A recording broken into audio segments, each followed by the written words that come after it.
Estamos acá, como les anticipé, con Juan Germano. Es un especialista en analizar la sociedad, lo que la gente tiene en la cabeza en relación con la política, con la vida pública. Gracias, Juan, por venir. Gracias por la invitación. Bueno, la primera pregunta es la más obvia. ¿Cómo está el estado de ánimo hoy de la sociedad argentina? ¿Cómo está la relación de esa sociedad con la pandemia, con la epidemia? ¿Hay miedo? ¿Hay tranquilidad? ¿Cómo ves, en principio, la relación entre sociedad y virus? Después vamos a hablar de la cuarentena. Bueno, lo primero que tendría que dividir es el país en dos, ¿no? AMBA es una cosa, un estado de situación, un sentimiento específico vinculado al virus, con el resto del país, con sus matices, porque hay lugares específicos, Chaco, etcétera, que pueden ir y volver o estar más cerca del AMBA en términos de la pandemia. Si miramos el AMBA puntualmente, lo que ves básicamente es un proceso de una convivencia con el miedo, ¿no? El miedo, primero, a contagiarse, porque lo que tuvo de particular el proceso fue que el argentino se enteró del virus y empezó a reaccionar en consecuencia, y el gobierno reaccionar en consecuencia, no cuando el virus circulaba, al menos no circulaba masivamente, sino más bien en función de imágenes. Imágenes primero en China, muy lejano, no nos llegó, pero de repente apareció España, de repente apareció Italia, países cercanos culturalmente, Estados Unidos, algunas imágenes en Latinoamérica, Guayaquil como el ejemplo. Entonces el miedo ordenó mucho, ordenó y logró niveles de aprobación muy alta de la figura del presidente, de la cuarentena en sí misma, digamos como remedio al menos provisorio ante la pandemia. Después empezó a ocurrir, lo que terminó ocurriendo fue que el argentino en parte le empezó a perder un poco el miedo al virus. ¿Por qué? Porque no lo veía. Digamos, hace 2 meses el 95% nos decía que no conocían a nadie con coronavirus. 95%. Hace 2 meses nada más.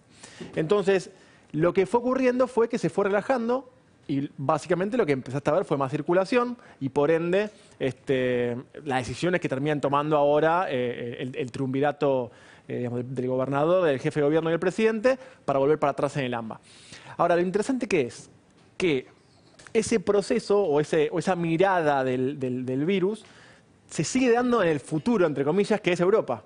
Entonces, la pregunta es, ¿qué vamos a tener en Europa? Tenemos la imagen de la gente comiendo pinchos en Plaza Mayor, en España, o, como bien decías, la imagen de Miami volviendo para atrás.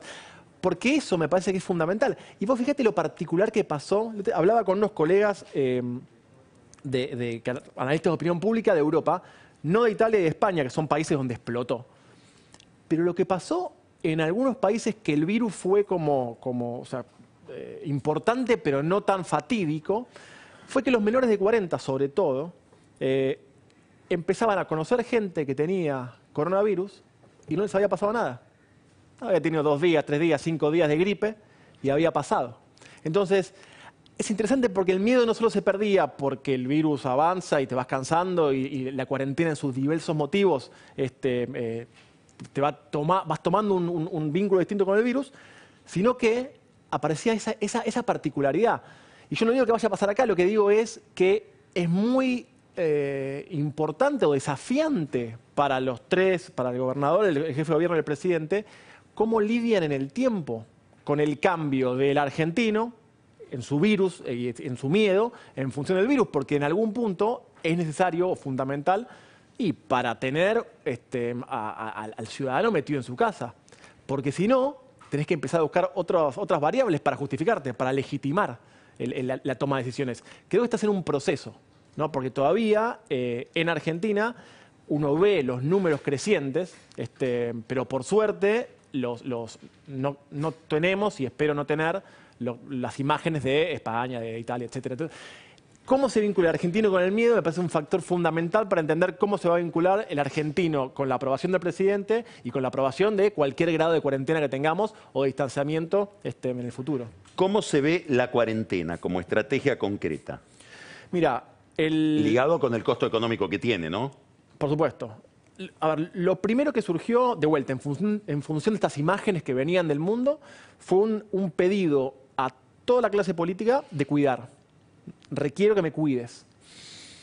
Es más, es un pedido no solo a la clase política, es un pedido a los empresarios, es un pedido a las empresas, es un pedido general, a los líderes en general. Pero con la política generó un nivel de aprobación altísima, que todavía se sigue teniendo un nivel alto de aprobación a la cuarentena. Por supuesto, va cayendo desde ya, porque es imposible tener ese nivel de aprobación. Empezó en 90%, estamos hablando de niveles estratosféricos. Ahora, esta caída se va dando en parte por cansancio, por supuesto. De hecho, por eso se empiezan a tener más gente circulando en la calle. Esto hablo en el AMBA, ¿no? Y me parece que se le van sumando algunas cuestiones. Digo, no solo, o si quieres, el trato del virus se empieza a mezclar, o la aprobación de cómo lidia el gobierno con la pata sanitaria del problema, se empieza a mezclar automáticamente con la cuestión económica. Y es lo normal. Entonces, yo si tuviese que decírtelo en una sola palabra, lo que hoy pide el argentino es cuidame. Cuidame en todo sentido, en la parte sanitaria, en función del virus, y en la parte económica. ¿Y cómo manejas esa contradicción? Porque es como que te diga, encerrame en mi casa, pero no me hagas perder el empleo. Y bueno, es difícil. Es muy difícil. En muchos casos es muy difícil. ¿Cómo lo ves eso? Mira, yo lo veo de la siguiente manera. Mientras vos tengas un mandato social vinculado con el cuidado sanitario, quienes pueden,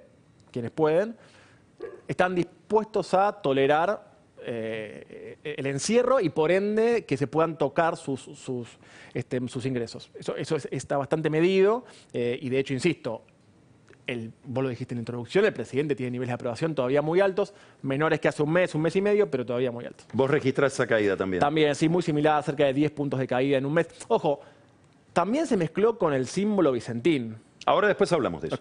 Ok, entonces, mientras el mandato siga siendo el sanitario, hay como un plafón todavía en parte de la sociedad para sostener. El problema y la pregunta, en realidad, es, ya que al parecer vamos a convivir todo el 2020 y tal vez parte del 2021 sin vacuna, ¿cómo va a ir mutando ese mandato? Porque dentro de un año tenemos que estar a la lista, Carlos, de candidaturas a la elección legislativa. Y ahí es la pregunta, ¿cuál va a ser el mandato para los votantes? ¿Qué van a entender que se juega en ese momento? Tengo una pregunta. Aquel que está con bronca por la situación económica, con bronca, con desasosiego, con angustia, ¿se lo imputa a alguien o entiende que eso es prácticamente inevitable como el gobierno intenta explicar? Mira, para entender el mandato que viene, que yo decía, es qué se va a jugar, va a ser muy importante qué quede de todo esto. Y en el que quede es cuál sea el relato, en el mejor de los sentidos de la palabra relato, que gane. ¿A qué se le va a echar la culpa? ¿Se le va a echar la culpa a la cuarentena? Es una cosa. ¿Se le va a echar la culpa a la pandemia? Es otra cosa. ¿Se le va a echar la culpa a las políticas tomadas ¿Y hoy a qué se le está echando la culpa? Hoy por hoy el virus es el enemigo. El virus, digamos, si querés, la pandemia más que la cuarentena es el enemigo. ¿Y la caída de Fernández a qué le atribuís entonces? Yo creo que es un mix de cansancio, porque automáticamente lo que viene pasando es que los que estamos encerrados te vas cansando, vas pasando por distintos estados de ánimo, vas cocinando, después te cansaste de cocinar, empecé a entrenar, después te cansaste de entrenar. Digo, ahora, independientemente de eso, Vicentín es un símbolo. Y por símbolo... Espera. Pero es un gran motor de la caída. Antes de ir a Vicentín, está el que entrena y se cansa de entrenar, está el que cocina y se cansa de cocinar, está el que perdió el trabajo. Esa gente, que es una franja, digamos, no solamente el pobre que está por debajo de la línea de flotación de la pobreza, el que está en la clase media baja, en la clase media, que no puede aguantar mucho tiempo de cuarentena porque tiene que trabajar. ¿Se está registrando ahí un fenómeno político o todavía no? Mira, sí, y ocurre lo siguiente. Si yo tuviese que simplificar las elecciones en Argentina, hablando de y básicamente hablar de ese electorado, es redondeo, 40% de voto bastante duro al kirchnerismo, 35% bastante duro el voto a, digamos, Juntos por el Cambio, saquemos 5% de derecha más liberal, saquemos 5% de izquierda más ideológica, trotskista, o te queda 20% de Argentina. Si vos le sacas una foto de ese 20%, ese es el que te define una elección, siempre. Se acercó a Cristina en 2011, a Macri en 2015, a Alberto en 2019. A Massa en 2013. A Massa en 2013. Ahora, si vos lo intentás identificar, ese votante fluctuante, cambiante, que no se casa con ninguno, que no le gusta ningún partido político, que en función del mandato del momento elige y a los 5 meses puede perfectamente votar a otro, ese votante es justamente eso. Ese votante, te lo resumo, parte de vida en Gran Buenos Aires, vive en un barrio carenciado, pero tal vez él no recibe ningún tipo de asignación o ayuda social, en un momento normal, digo, ¿no? Pero su vecino tal vez sí. Cuando la construcción levanta, él puede entrar a trabajar porque por ahí es un albañil o es remisero y levanta un poquito el consumo y crece. Ese es el votante más fluctuante, que es el que define la elección en Argentina. Dicho de otra manera, no te alcanza con los propios nunca en Argentina. Ahora Entonces, volvé a Vicentín y después vamos a volver a este tema. Bueno. Entonces vos decías, en la caída de Fernández, un factor es el cansancio por las razones que sean. Y cansancio y economía. Y la otra, y ahora sí, Vicentín, ¿qué significa? Mira, importa mucho el mensaje y el mensajero. Te hago brevemente historia. Cuando Mauricio Macri fue a los argentinos y les dijo vamos a volver a pedirle plata al Fondo Monetario Internacional, es un mensaje terminado, un símbolo fuertísimo que golpea no solo a los propios, golpea a ese 20% fluctuante sobre todo. Y es un símbolo muy fuerte y casi que no importa si el Fondo Monetario en ese momento nos prestaba más barato que el mercado y si era una solución porque... ¿Cómo qué se interpretó? ¿Qué significó Es un decir símbolo eso? tan fuerte que es un símbolo automáticamente negativo. 60 puntos, 70 puntos de rechazo, así, en un segundo. Eso ocurre con los símbolos. No hay explicación que te alcance. Del otro lado... No hay explicación que te alcance. Vicentín es eso. Es un símbolo tan poderoso, también viniendo de dónde, ¿no? Pero digo, una expropiación desde el kirchnerismo es un símbolo muy fuerte. Y de vuelta, y mirá que había símbolos, o si querés, imágenes que podían ayudarte a compensar el potencial rechazo. Tenías a un tipo que se había escapado de la cuarentena para irse a un yate, tenías préstamos millonarios con el Banco Nación, tenías potencial fuga de dinero. Digo, había un montón de motivos. Ninguno alcanza. El símbolo es demasiado fuerte. Creo que eso es economía más cansancio con el tema cuarentena, más Vicentín como símbolo fue lo que explica esos 10 puntos de caída que se registraron en el mes pasado, este mes, perdón. Ahora me gustaría que nos cuentes cómo ves la disputa política, el discurso, la capacidad de seducción de los actores políticos, sobre todo dos, el gobierno y la oposición de Juntos por el Cambio, frente a ese elector que está con bronca por la recesión, lo que vos llamás siempre el metro cuadradista, está digamos, no mira el sistema, no mira el largo plazo, mira cómo le va en su vida cotidiana y su vida material. Y te agrego este dato, que me parece muy importante para indagar en el problema, que es el que se enojó con Macri. Sí, claro. ¿No?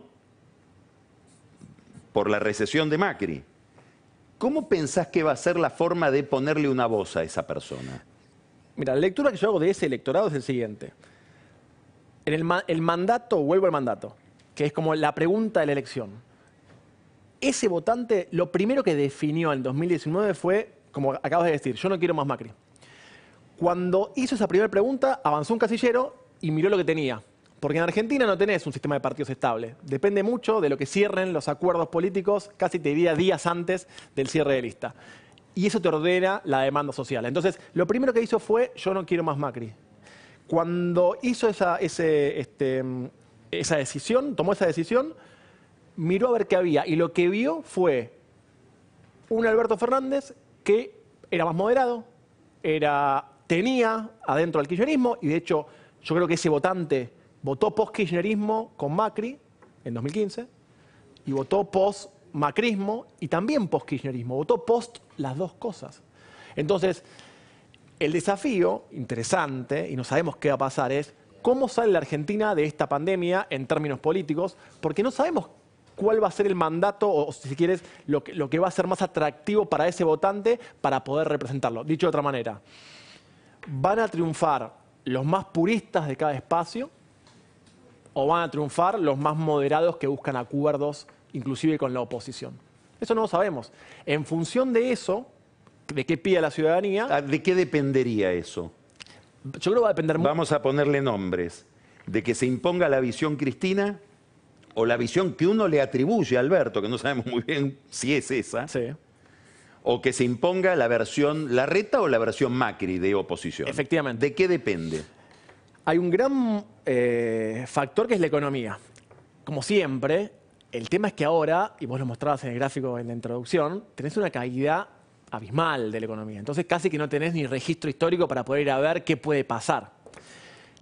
¿Qué tuviste vos en la primera parte de la pandemia? Sobre todo con el miedo. Líderes de mucha aprobación, ejemplo Alberto Fernández, casi 80% de aprobación, de los cuales de ese porcentaje de aprobación, cerca también de un 70 y pico por ciento, también tenía imagen positiva de al menos el principal líder opositor que estaba en agenda, que es Horacio Rodríguez Larreta. Ahora, cuando vos haces doble clic ahí adentro, en los que comparten imagen, que es una cosa rara, vos un tipo que tiene imagen positiva de Alberto y de Horacio, Sí. pero se dio, Piensa bien de los dos. se dio, haces doble clic ahí adentro y vos te das cuenta que ahí adentro, cuando vos le preguntás sobre su propio metro cuadrado, sobre cómo va a estar el país, sobre diversos motivos de variables de la agenda pública, vos te das cuenta que siguen pensando diametralmente opuestos. Es decir, pensar que la grieta en Argentina se va a disolver, por más que a muchos nos encantaría poder encontrar algún tipo de consenso en Argentina, mi impresión es que no. Ahora te quiero preguntar sobre este punto. Daría la impresión de que hay todo un sector del oficialismo, de la oposición, de Juntos por el Cambio, que reproduce la caracterización, monta sobre este experimento Fernández o Alberto Cristina, la misma caracterización que había sobre Cristina 2000, vamos a poner 2012, 2013, ¿no? Un monstruo autoritario que quiere todo. Cuando uno mira a ese monstruo, yo creo que hay una novedad, al menos en mi percepción, no inspira el mismo miedo. Yo no veo que hoy uno mire, por momentos le salen tan mal las cosas, se equivocan de tal manera, etcétera, que no inspiran ese temor. Es como un kirchnerismo que no inspira miedo, con lo cual ya no es el kirchnerismo clásico. Entonces, ¿esta grieta de qué se alimenta? Bueno, Te lo pregunto de otra manera. ¿La estrategia de decir son el demonio es una estrategia ganadora desde el punto de vista electoral o pensás que atrasa, que es una especie de anacronismo, que están describiendo algo que ya pasó? bueno, en el 2019, lo que era el gobierno, la actual oposición, utilizó como estrategia de campaña un poco esto, ¿no? Digamos, el mostrar el monstruo y la ciudadanía no compró. Digo, porque vio en Alberto Fernández otra cosa. Sí. Eso por un lado. Después, yo creo que hay en la oposición, a ver, te doy un ejemplo, el radicalismo funcionó siempre en Juntos por el Cambio, o en Cambiemos en ese momento, casi que como una tendencia al medio, ¿no? Era como el lugar para el centro. Lo que yo creo que se está jugando también en cómo ven al gobierno, por un lado es, porque el PRO tiene bastante más claro una versión un poco más moderada, si quieren una más pura, ¿no? Digamos, como para ponerle algún nombre. El radicalismo empieza también a aparecer con algunos actores, también intentando jugar esa carta, encontrar actores más, si quieren, más tendientes al diálogo dentro del radicalismo, y otros que empiezan a jugar la carta más purista, más extrema, más usar al cuco. ¿Pero Sí. por qué? Porque lo que no sabemos, Carlos, es en un año, por ejemplo, vamos a tener primarias para definir candidaturas. Porque si tenemos primarias, te ¿Qué ordena... decís, que se pueden suspender? No, y bueno, hay algunos que quieren suspenderla. Entonces, como quisieron suspenderla en el pasado también el gobierno anterior. Digo, ahora, si vos tenés primarias, la política se ordena. Si vos no tenés primarias, creo que lo que está terminando de armar dentro del radicalismo, del PRO está más claro, es tener, por las dudas, cualquier alternativa, cualquier carta posible, porque no sea cosa que necesitemos una carta más extrema, más pura, o no, o una carta más dialoguista. De eso va a depender la economía y va a depender un poco cómo salga básicamente Alberto Fernández, pero también Horacio Rodríguez Larreta, y en menor medida, pero también Axel Kicillof, cómo salgan de esta pandemia. Porque ahí vamos a ver si finalmente, ante la Argentina que tengamos, que no sabemos cuál va a ser, si en función del mandato electoral de ese votante del 20% que hablamos todo el tiempo, sea necesario jugar una carta extrema o una carta moderada. Juan, muchísimas gracias. Nos quedan muchos temas en el tintero, pero siempre tenemos el mismo problema. Como siempre. Gracias. Vamos a un corte y vamos a hablar ahora con Marcos Buscaglia de todos los temas económicos que tenemos sobre la mesa. Va a hablar de algo que no se está hablando tanto.